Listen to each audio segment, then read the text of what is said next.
Muy buenos días, Dios les siga bendiciendo. Vamos a pasar a la palabra de Dios, no sin antes darles la bienvenida a todos aquellos que nos acompañan por primera vez. 1, 2, 3, Dios les siga bendiciendo y pues ojalá y aproveches ese tiempo que has apartado para venir a escuchar palabra de Dios. Espero que no hayas venido buscando una religión nueva, sino realmente que puedas conocer a aquel que puede cambiar tu vida, aquel que murió por ti, aquel que te ama no en la condición en que te encuentras, a lo mejor tú que nos visitas por primera vez, te ama a pesar de la vida que tienes. A lo mejor Dios quiere cambiar tu vida. Dios quiere pues que le conozcas, ¿verdad? Y este es un lugar donde abrimos la palabra de Dios y pues tratamos de aplicarla a nuestra vida lo más cercano posible, al 100%, que creo que aquí no vamos a alcanzar ese 100% de santidad en esta tierra, pero creemos por fe que un día lo vamos a alcanzar allá arriba juntamente con Él. Pero nos esforzamos en tratar de que una palabra, una verdad se nos quede, y esa es la que queremos poner por obra.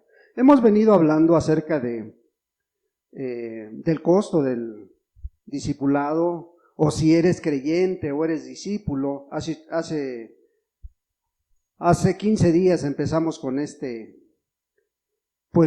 ciclo de prédicas, y lanzábamos un reto a ver si ojalá y pudieras escuchar las 8 o las 10 prédicas que vamos a dar acerca de esto, para que tú tomes tus decisiones, para que seas tú el que decidas y también te analices qué eres, creyente o discípulo. ¿Qué quieres ser? ¿Verdad? ¿Qué quieres ser? ¿Un fiel seguidor de Cristo o simplemente un creyente? Porque pues realmente todos, si ahorita les preguntara yo uno a uno, todos creen en Dios, ¿verdad? Pero hay una diferencia. Uno es creyente y el otro es discípulo. El discípulo lo da todo por Cristo Jesús. Bueno, hoy vamos a continuar con esta serie de enseñanzas y vamos a ir a Lucas 14. Lucas 14, las 4 primeras prédicas aproximadamente hablan de darlo todo por Jesús, de renunciar a todo por Jesús, de dar toda la vida por Cristo Jesús. Y a partir de la 5ª enseñanza empiezan las enseñanzas más profundas, más espirituales que podamos encontrar. Entonces esta es la tercera, de darlo todo por Cristo, renunciar a todo por ser discípulo del Señor, y espero que hoy una gran verdad se te quede en tu vida. Lucas 14, versículo 33. Por ahí a las personitas nuevas, por favor, les invitamos a que los hermanos les busquen las citas.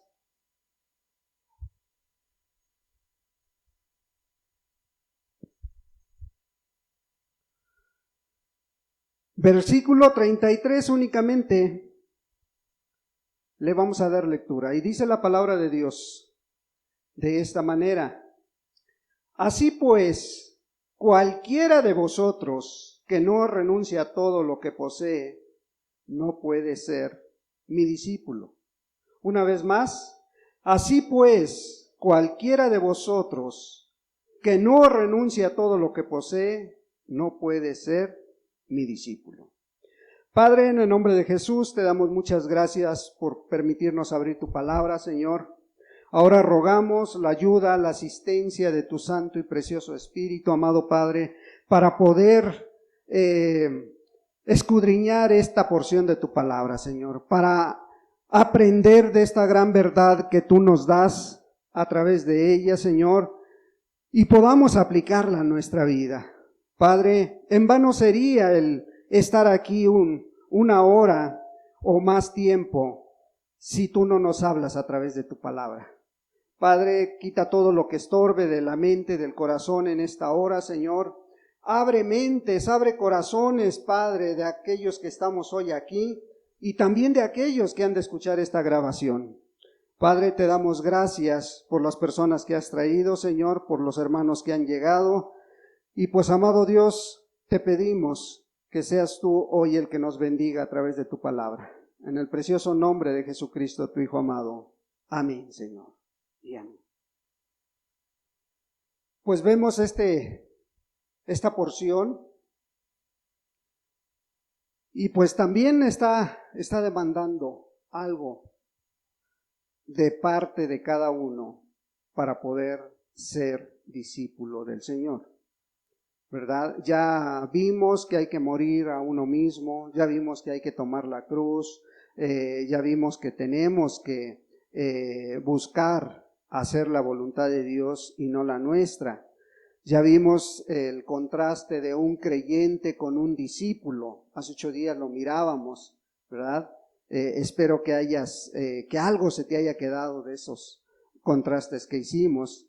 Bueno, hoy la palabra de Dios nos dice que para ser discípulo del Señor hay que renunciar a todo. Y pues este es una de las demandas que más se busca diluir, que más se busca disminuir en las congregaciones. Porque quieren darle otro sentido al mensaje, porque quieren entender de otra manera este texto.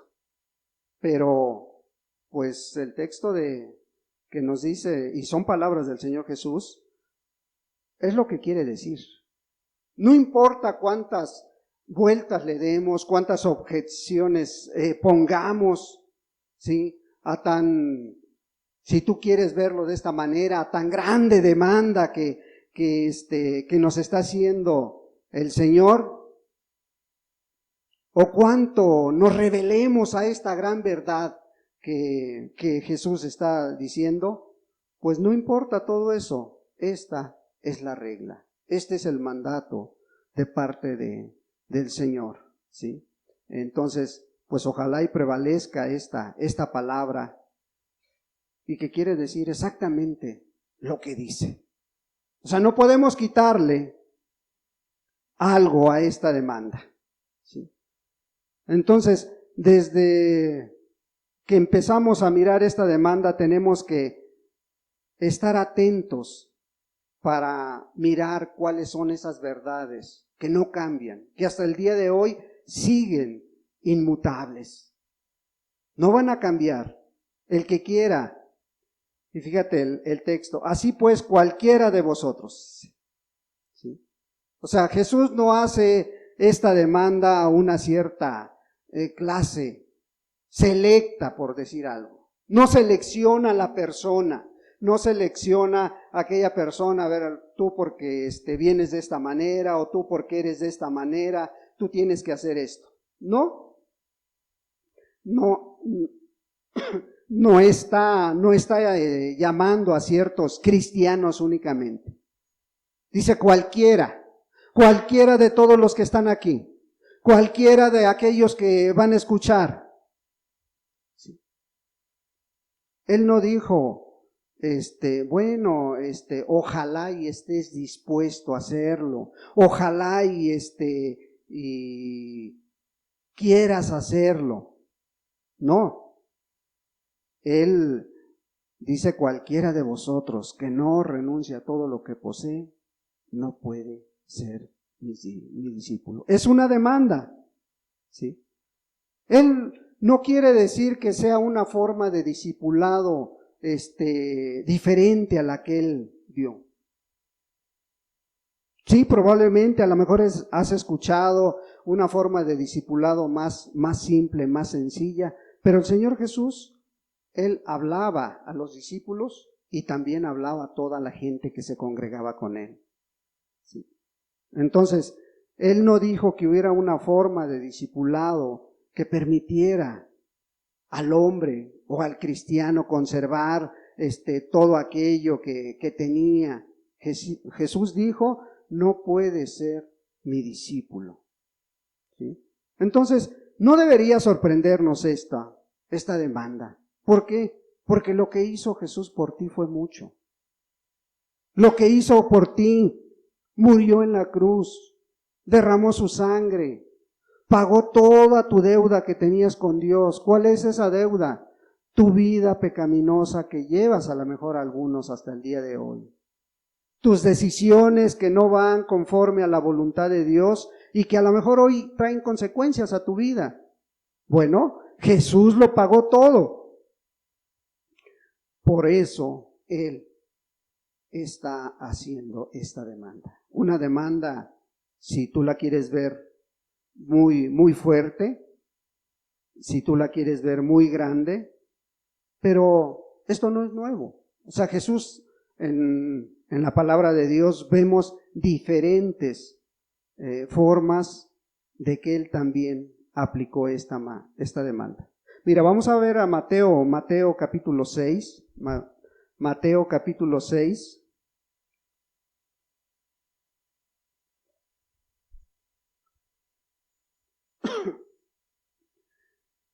Mateo capítulo 6, versículo 19 al 21, dice así: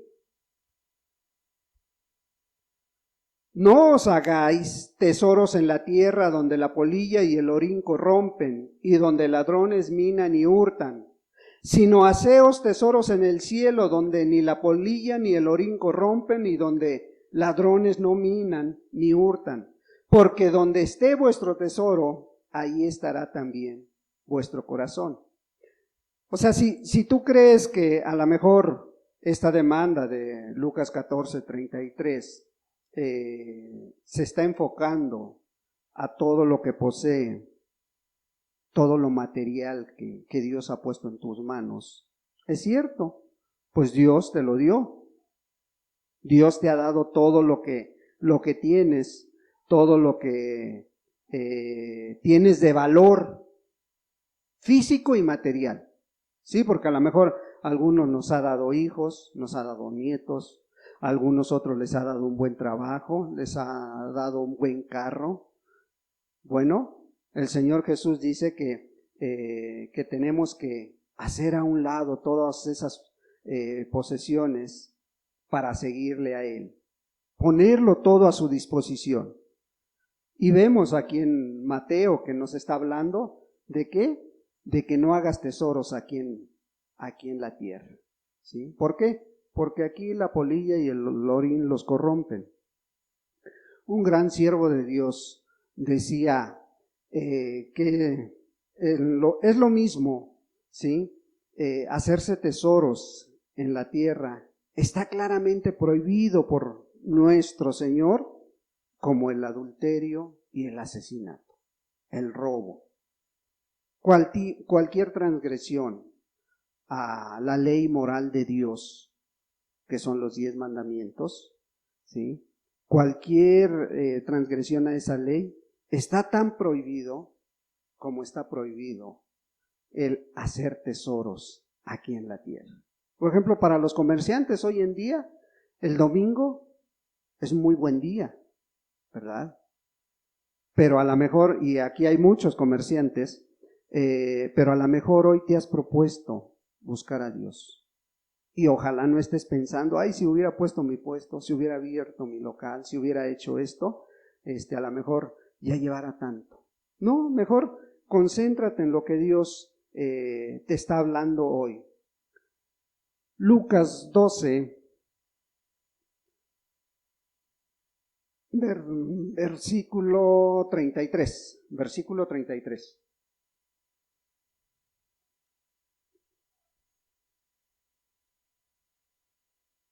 Dice así: vended lo que poseéis y dad limosna, haced bolsas que no se envejezcan, tesoros en los cielos que que no se agote, donde ladrón no llega, ni polilla destruye. Y todas estas palabras las dijo el Señor Jesús cuando estuvo aquí en la tierra, ¿sí? O sea, no son de Pablo, no son de Pedro, no son de un discípulo, sino son del Señor Jesús. Vender lo que posees, ¿sí? Vender lo que posees y dar limosna, haceos bolsas que no se envejezcan, tesoros en los cielos que no se agote, donde el ladrón no llega, ni polilla destruye. Es la misma demanda del Señor Jesús, ¿sí? La misma demanda que dio aquel rico joven que llegó ante sus pies y llega y le pregunta: oye, Señor, ¿qué haré para heredar la vida eterna? ¿Qué tengo que hacer? Le dice el Señor: bueno, vende todo lo que tienes, ven y sígueme. ¿Y qué dice la palabra? No, se dio vuelta y se fue. ¿Por qué? Porque dice la Escritura que tenía muchas posesiones, ¿verdad? Entonces, vemos esa historia del joven rico también, y pues también pudiera venir a nuestra mente. Entonces es difícil entrar al reino de los cielos, ¿sí? Pero vemos ejemplos también en la Escritura que ya cumplieron esta demanda, que ya hicieron esta demanda. La iglesia primitiva, allá en el capítulo 2, en el versículo 45, dice que todos aquellos que formaron la iglesia primitiva vendían sus propiedades, ¿sí? Y repartían a cada uno según la necesidad. Y tú puedes decir: era otro tiempo. Claro, era otro tiempo, pero la demanda es la misma. ¿Por qué? Porque ellos entendieron que Jesús les estaba demandando hacer a un lado las posesiones materiales. ¿Para qué? Para encontrarlo a Él, para hacer su obra. Bueno, te preguntarás a lo mejor por qué el Señor hace tanto o mucho énfasis en esto de las demandas. Lo vimos desde hace 15 días, lo vimos hace 8 días, hoy lo estamos mirando. ¿Y sabes por qué? Porque el corazón del hombre es infiel. El corazón del hombre no quiere a lo mejor tomar esta palabra literalmente. Y a lo mejor tu mente, tu corazón te están diciendo: esto es imposible, ¿sí? Esto es imposible. Te pudiera estar diciendo ahí tu mente, y pudieran empezar a salir cosas ahí, a razonamientos que tú pudieras traer. Porque pudieras decir: bueno, si renuncio a todo, ¿qué va a ser de mí? Me voy a morir de hambre, voy a tener muchas necesidades. Y empiezan a venir argumentos a tu corazón, empiezan a venir argumentos a tu mente, ¿sí? ¿Qué va a ser de nosotros? ¿Qué va a ser de mí? O pudieras decir: a ver, si todos los cristianos renunciaran a todo lo que poseen, ¿quién iba a financiar el reino de Dios? ¿Quién iba a dar para que la obra siguiera? Esto pudiera estar viniendo a tu mente, ¿sí? Entonces a lo mejor no habría para financiar la obra, ¿sí? O pudieras decir: bueno, si renunciamos a todo, ¿quién va a alcanzar a las clases altas? A la alta sociedad, ¿quién va a ir a predicarles? Otro argumento que pudiera estar viniendo ahí a tu mente. Y así van uno tras otro. Así pueden empezar a aparecer muchas cosas en tu mente, en tu corazón, que pudieran venir a justificar que el Señor no quiso decir lo que dice exactamente, ¿sí? Que a lo mejor es una cosa diferente, pero que a lo mejor nosotros la estamos malinterpretando, ¿sí? Por eso, precisamente porque las demandas del Señor son tan claras, por eso mucha gente ha venido Mucha gente ha llegado a este lugar y están 2, 3 meses, medio año, un año y se vuelven a ir. ¿Por qué? Porque la palabra se les hace muy, muy difícil. La palabra se les hace, algunos han dicho, pues las demandas del Señor son exageradas. Pero déjame decirte que aquellos que hemos puesto por obra la palabra de Dios, aquellos que hemos tomado esas demandas, aquellos que hemos obedecido al mandato del Señor, créeme que pues Dios no nos ha dejado hasta el día de hoy. Y sí cambió nuestra vida. ¿Sí? Y es la forma más sana de ir caminando en esta tierra. Es la forma más razonable. ¿Sí? Y es la forma que produce un mayor gozo hacia la vida. ¿Por qué? Porque Jesús es nuestro gozo. Entonces, pues la Escritura, la experiencia, a lo mejor que también algunos tenemos, pues testificamos que ninguno que ha vivido sacrificando aquello que Cristo ha demandado de nosotros, no hemos padecido necesidad hasta el día de hoy.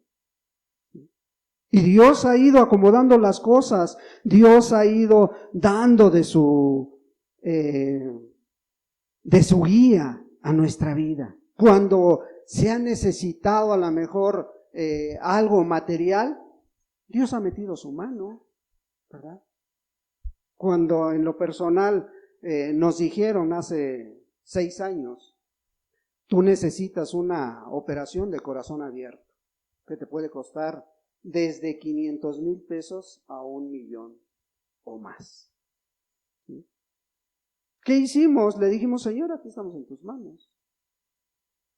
Hemos tratado de seguir tu palabra, hemos tratado de seguirte a ti, entonces aquí estamos.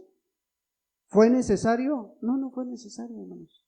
Porque gracias a muchas oraciones de ustedes y gracias a muchas oraciones de otras iglesias, en otros lugares, hasta en otros países que oraron por un servidor, Dios extendió su misericordia y dio un corazón nuevo. Y la operación ya no se hizo. Y hasta el día de hoy, pues gracias a Dios gozamos de cabal salud por la misericordia de Dios. No por los méritos que tengamos, sino por la pura misericordia de Dios estamos de pie hoy. Y eso es lo que miramos. Entonces no podemos decir Dios no es fiel. Dios es fiel, hermano. Persona que nos acompañas para todo aquel que quiere hacer la voluntad de Dios. El hombre que deja todo por seguir a Cristo no se convierte en una persona, en un parásito. No se convierte en un pobre hombre, una pobre mujer inútil que espera que los demás personas le den. No, aquel que abandona, aquel que deja en manos de Dios todo lo que posee, no está esperando, ay, a ver quién me da, a ver quién me ayuda, ¿sí? No está esperando, así como Elías, ¿te acuerdas la historia de Elías? Cómo bajaban los cuervos y le llevaban de comer. En el día le llevaban de comer, en la tarde le llevaban también de comer. Los cuervos. Pero el que pone todo en manos de Dios no está esperando esto. Es todo lo contrario, hermano. Aquel que pone todo en las manos de Dios lo está demostrando con su propia vida. Toda su vida está enfocada a la extensión del reino de Dios. ¿Sí? Cambia radicalmente su vida. Entonces aquel que pone todo en las manos de Dios, primero es productivo. Es un hombre, una mujer productiva. Trabaja diligentemente. ¿Para qué? Para proveer para las necesidades que tiene en su hogar, para las necesidades personales, para las necesidades que hay en su casa, a lo mejor con sus hijos. Y las suyas propias. Trabaja diligentemente. Pero además el cristiano, el discípulo que está siguiendo a Jesús, también ahorra, también alcanza para ahorrar, hermano, ¿sí? y vive en la forma más económica posible. Está buscando que todo lo que sea para satisfacer sus necesidades personales y de su familia, pero también está ocupado en proveer para la obra del Señor. Y esa es una gran verdad, ¿verdad? Pero también es previsor. ¿Sí? ¿Por qué es previsor? Está acumulando para un buen retiro, está acumulando para una buena jubilación. No, hermano. El verdadero cristiano no está haciendo tesoros aquí en la tierra. Los deposita en el cielo. Está buscando acumular tesoros allá en el cielo. ¿Por qué?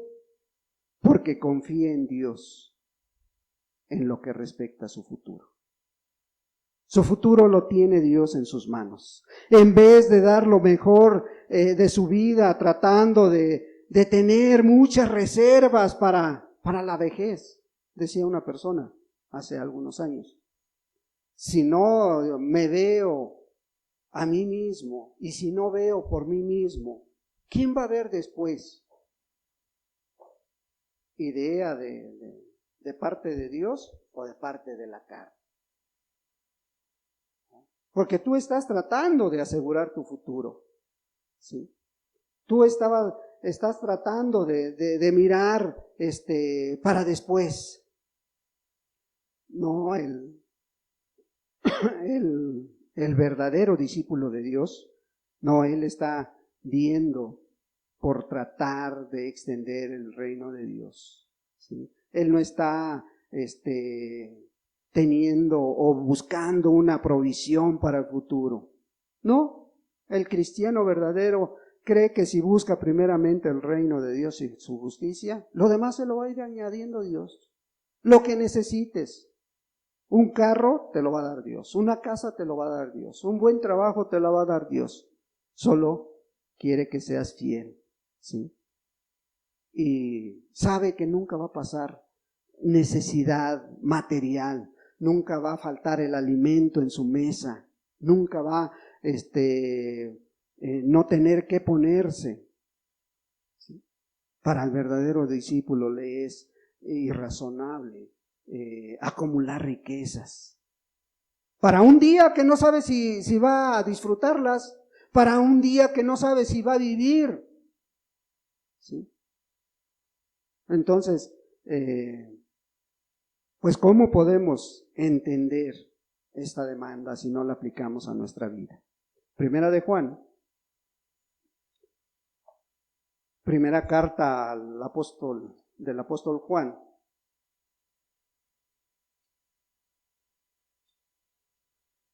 En el capítulo 3,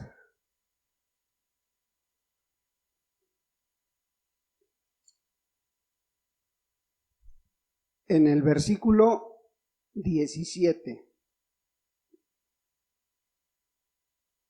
Desde el 16 le vamos a dar lectura. Dice así: en esto hemos conocido el amor, en que Él puso su vida por nosotros. También nosotros debemos poner nuestras vidas por los hermanos. Pero el que tiene bienes de este mundo y ve a su hermano tener necesidad y cierra contra él su corazón, ¿cómo mora el amor de Dios en él?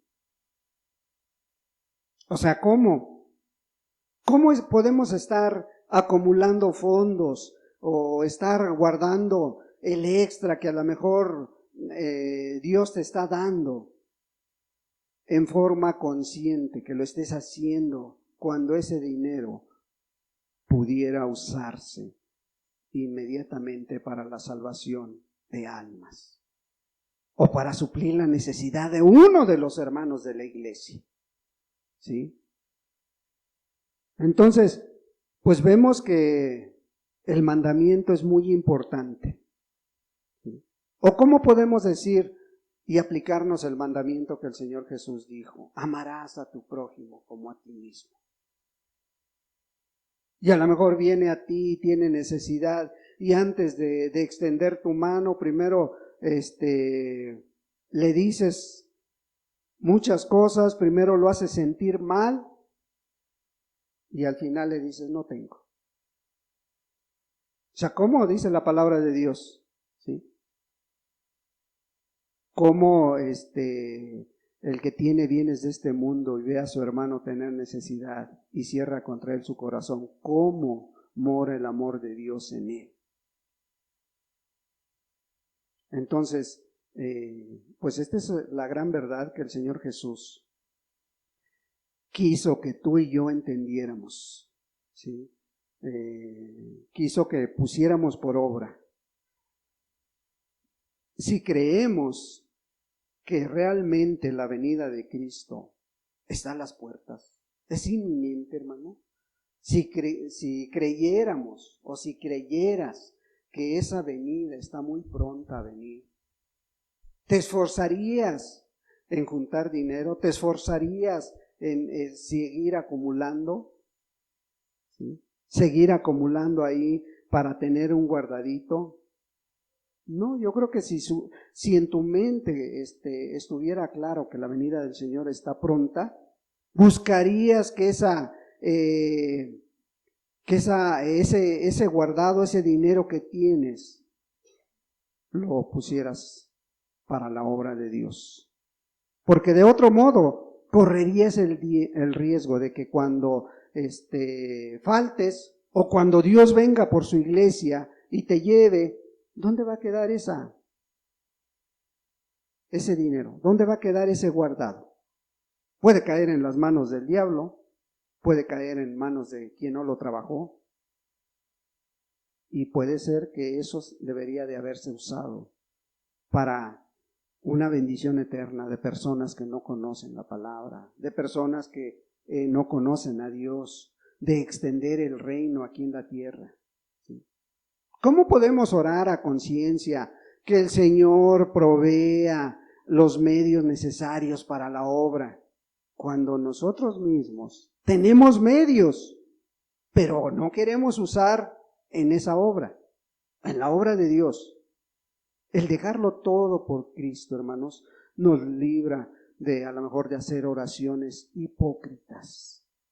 Hipócritas porque a veces alzamos nuestra voz y decimos, Señor, pon los medios necesarios para tu obra, todos esos medios necesarios para la obra material. ¿Cómo podemos enseñar todo el consejo de Dios cuando hay ciertos sectores de la verdad como este que estamos tratando hoy que no hemos obedecido? ¿Sí? Entonces, tengamos cuidado. Tengamos cuidado de estar haciendo este tipo de oraciones y que a lo mejor no concuerdan con nuestra vida.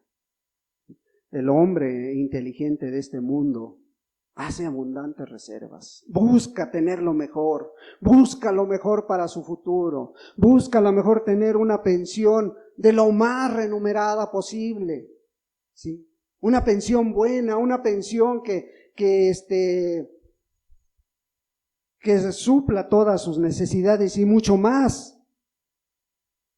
¿Será esto caminar por fe, hermano?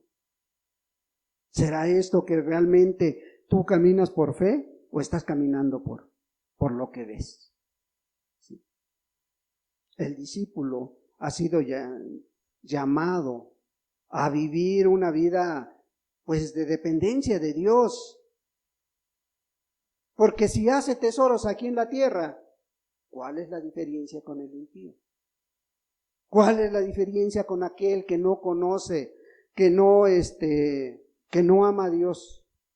Ahora, en el mundo, en las denominaciones, se aprenden muchas cosas, vienen a nuestra mente, a nuestro corazón muchos argumentos, y a veces con la misma palabra de Dios argumentan que este mandamiento de darlo todo por Cristo Jesús, dejar todo por Cristo Jesús, no puede ser posible, ¿sí?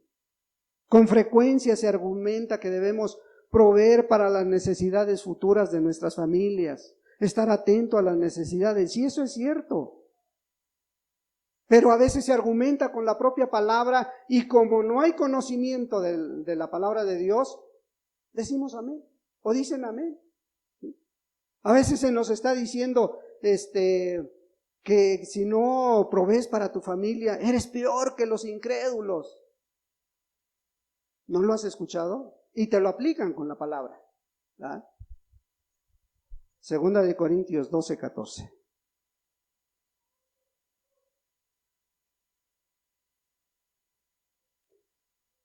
Segunda de Corintios capítulo 12, versículo 14.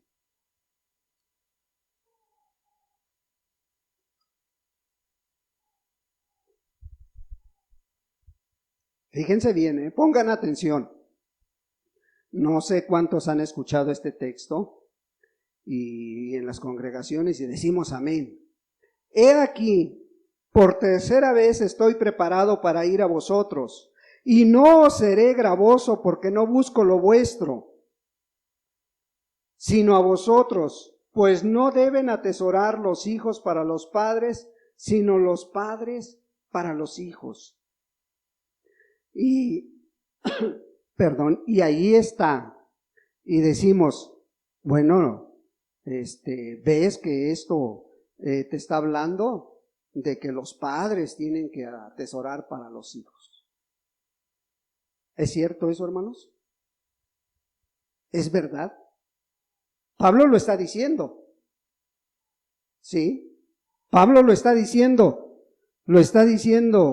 a la iglesia de los Corintios. ¿Por qué, hermanos?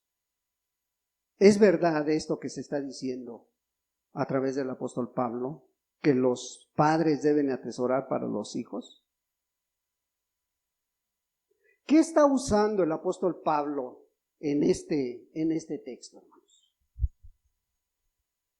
Muchos predicadores lo aplican así como está escrito, ¿sí? Y dicen, ¿ya ves? Tienen los padres que atesorar para los hijos.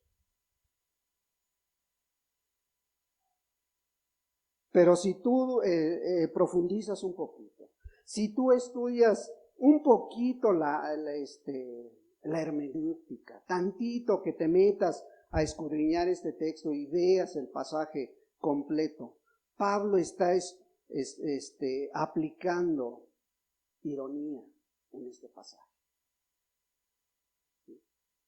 Una ironía fina en la cual el apóstol Pablo iba a visitarlos una vez más, ¿sí?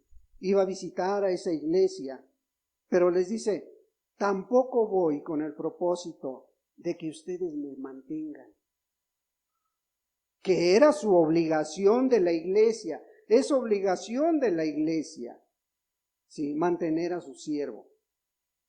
Pero Pablo no había aplicado eso en su vida. Él trabajaba, se esforzaba en darse él mismo también y ayudar a la iglesia en las necesidades materiales con tal de no serles una carga. Y aquí es lo que les está diciendo. Está él viendo una necesidad pronta, una necesidad que estaba ahí presente en ese momento, ¿sí?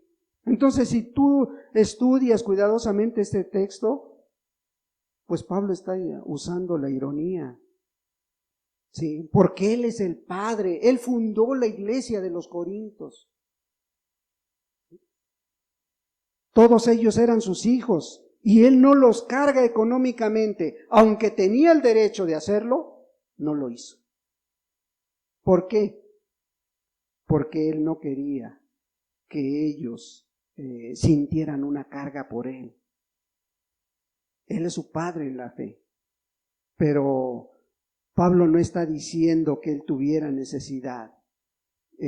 Pablo no está diciendo que provean para el futuro ellos. No, todo el pasaje se está refiriendo a una necesidad presente y no para sus futuras años de vida que le quedaban, para sus futuras necesidades. No está diciendo eso, hermanos. Otro texto que comúnmente se usa y también que está mal aplicado es Primera de Timoteo 5, Primera de Timoteo capítulo 5.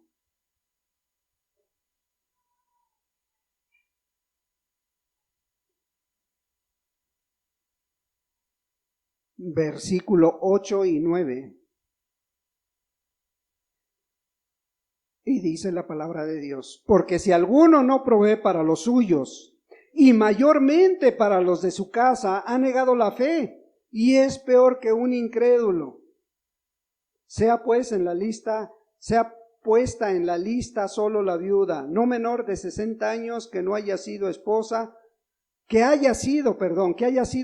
de un solo marido.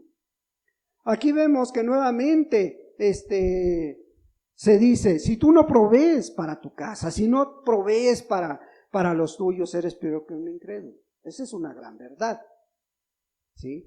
Pero no está aplicándose al futuro, se está aplicando al presente. Aquí nuevamente había una necesidad que Pablo miraba y tenía que darles un mandamiento.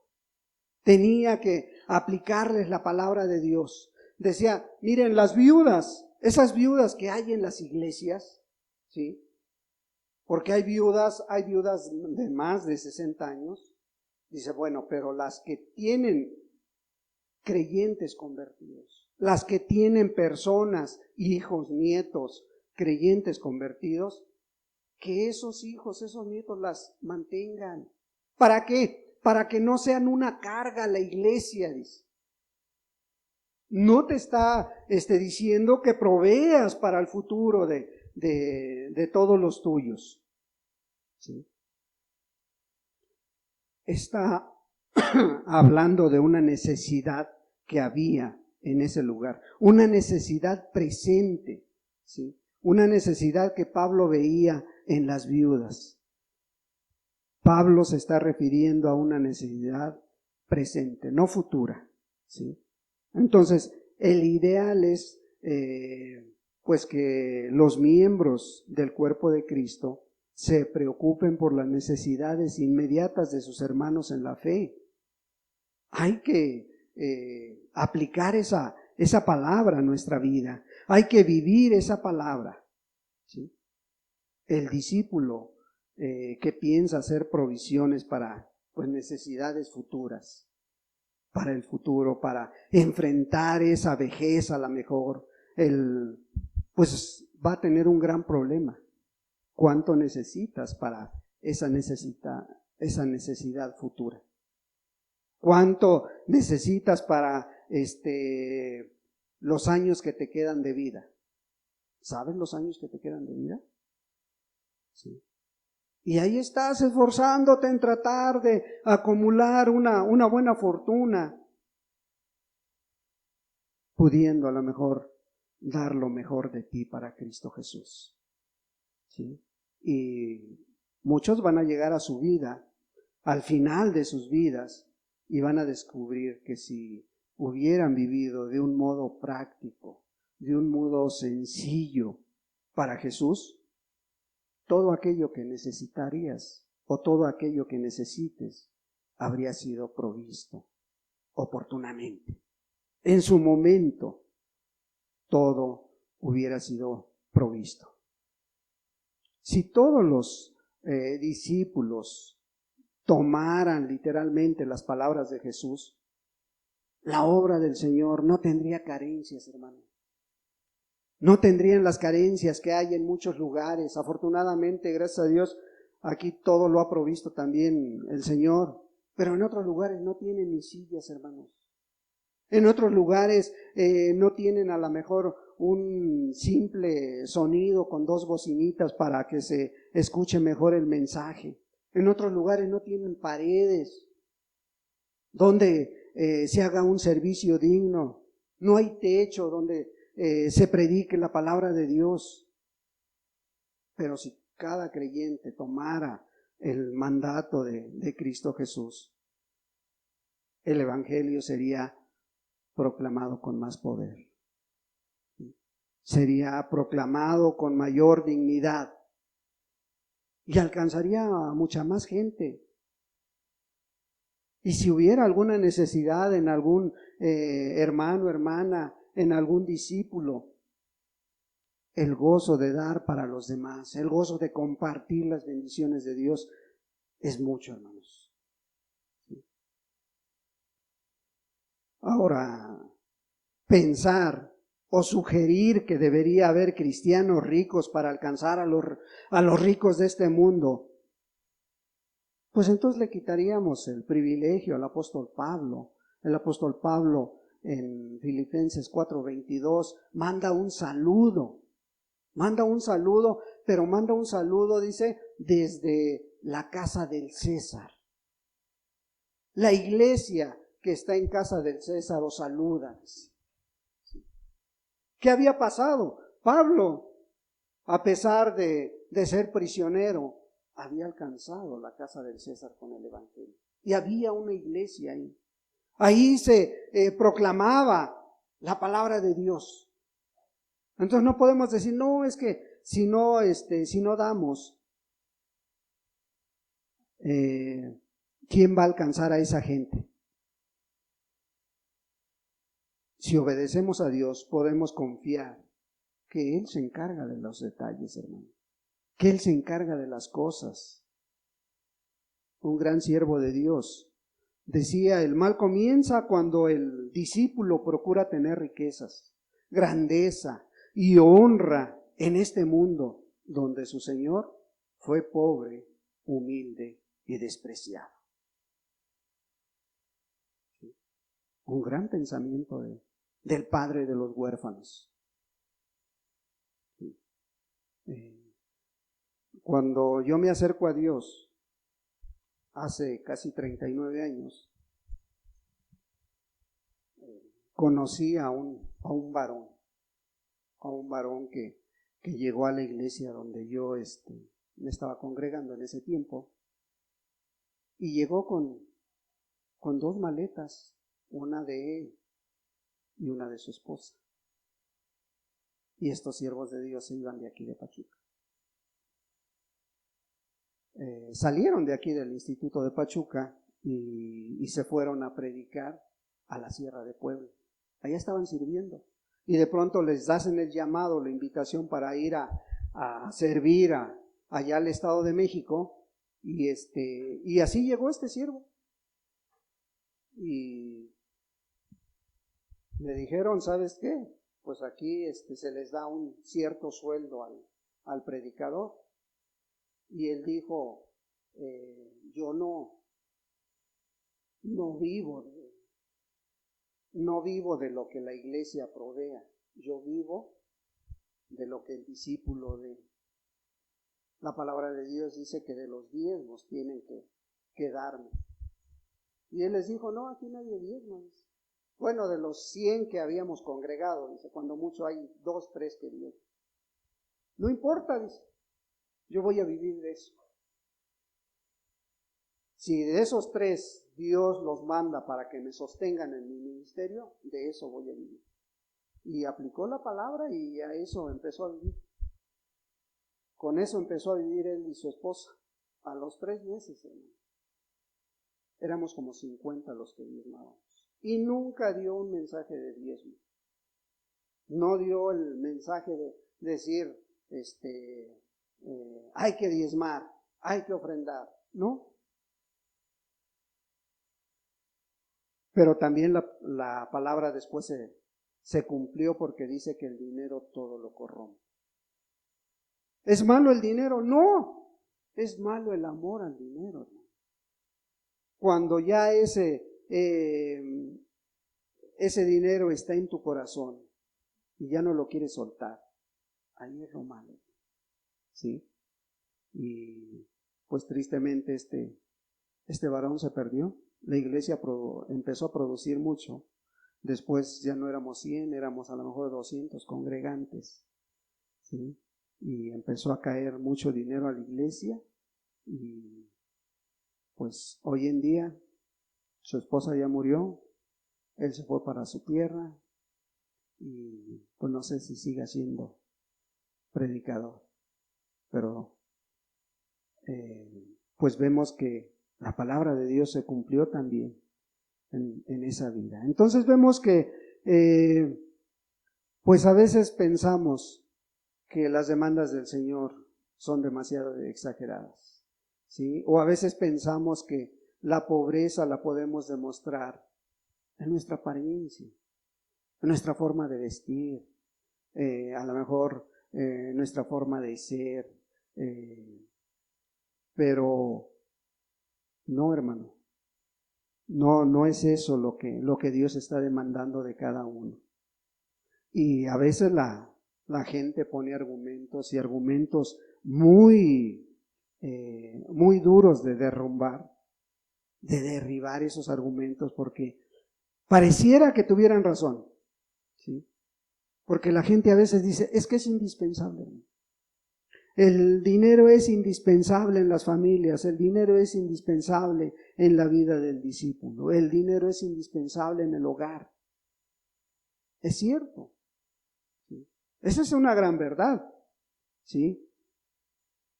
O luego dicen, la gente pues que es cristiana y que tiene negocios, ¿será lícito que tengan un capital para invertir en sus negocios? Claro que es lícito, hermano. ¿Sí? Pero más allá de esas necesidades legítimas, el discípulo debería vivir en forma sacrificial, en forma de que pues sus necesidades estén suplidas, pero también de que el evangelio sea difundido, de que la palabra de Dios alcance a más gente, ¿sí? De que la palabra de Dios sea predicada, no nada más en un lugar, sino en todos los lugares, ahí en tu colonia, en tu pueblo, en tu familia, ¿sí? Y debería el discípulo ser muy buen trabajador y tener esforzarse mucho, tener que esforzarse mucho en su trabajo y tener que producir, ser productivo, pero también ser productivo para Cristo. Ahora, cada uno de los que hemos escuchado, de los que estamos escuchando, somos responsables ante Dios por lo que significa dejarlo todo. Tú y yo somos responsables. O sea, un discípulo tampoco te puede decir, si yo estoy haciendo esto, tú tienes que aplicarlo también a tu vida. No, tiene que ser de acuerdo a tu entendimiento y de acuerdo a tu capacidad, pero nadie tiene que dictar una norma para otro hermano, para otra hermana, ¿sí? Cada uno debe de actuar como resultado de su propio autoexamen. ¿Cómo te encuentras delante de Dios en esta área? Este llamado es personal, hermano. Este llamado es para hombre, mujer, joven, adulto, señorita. Sí. Ahora sí, si después de escuchar estas verdades, si después de meditar tú en la palabra de Dios, da como resultado que el Señor te va a guiar a ser un discípulo, a un grado de entrega hasta el momento desconocido para ti, pues gloria a Dios, hermano. ¿Sí? No debe de ser esto, véanme a mí cómo lo hago. No. Sí es necesario, como decía Job, es necesario contar esas maravillas que Dios ha hecho en medio de nosotros. No es cierto, no es Job, es Daniel, perdón. Sí, es necesario, pero ¿qué tenemos que hacer? Tenemos que aplicarnos nosotros la palabra de Dios. ¿Sí? Los sacrificios que hagas no son en ninguna manera sacrificios cuando los comparas a lo que Jesús hizo por ti en la cruz del Calvario. Ay, es que me voy a desprender de esto, es que le voy a dedicar más tiempo a esto, es que voy a hacer aquello, voy a hacer esto, voy a sacrificarme por la obra. No, hermano.